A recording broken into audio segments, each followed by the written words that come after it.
헌법재판소가 한덕수 국무총리의 탄핵 심판 사건을 윤 대통령보다 먼저 선고하기로 한 가운데 헌재는 오늘도 윤 대통령의 선고기일을 공지할 계획이 없다고 밝혔습니다. 네, 빨라도 다음 주 중후반에 선고가 이루어질 것으로 보이는데요. 현장에 나가 있는 취재기자 연결해서 들어보겠습니다. 권준수 기자.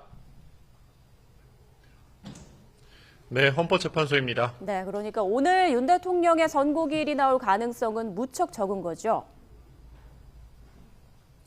네, 윤 대통령 탄핵심판 선고기일은 빨라야 다음 주 초반에 나올 것으로 보입니다.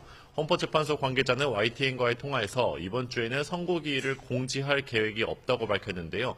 통상 선고 이틀 전이나 사흘 전에 기일을 공지한 관례가 있는 만큼 다음 주 월요일이나 화요일에 통지한다고 하더라도 선고는 수요일을 넘겨 주 후반일 가능성이 큽니다. 헌법재판관들은 오늘도 평일을 이어가면서 윤 대통령 탄핵심판의 쟁점을 논의할 것으로 보이는데요. 합의에 시간이 더 소요될 경우 4월 초에 선고가 이뤄질 가능성도 배제할 수 없다는 관측도 나옵니다.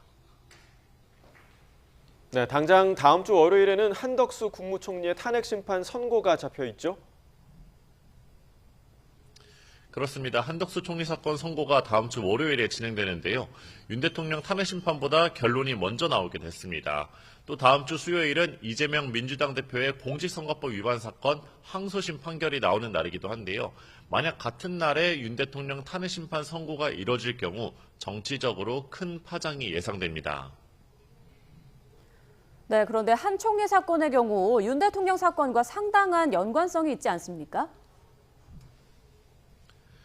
맞습니다. 국회가 한 총리를 탄핵한 사유 가운데 하나가 윤 대통령의 계엄 선포를 묵인, 방조했다는 건데 이는 윤 대통령의 내란 행위에 대한 판단과 연결돼 있습니다.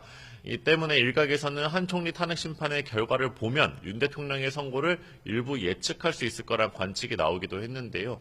헌재가 두 사건을 함께 선고할 수 있다는 관측을 깼고 이제 한 총리 사건을 선고하기로 하면서 일부 겹치는 쟁점들에 대해서 어떤 판단을 내놓을지 주목됩니다. 지금까지 헌법재판소에서 YTN 권준수입니다.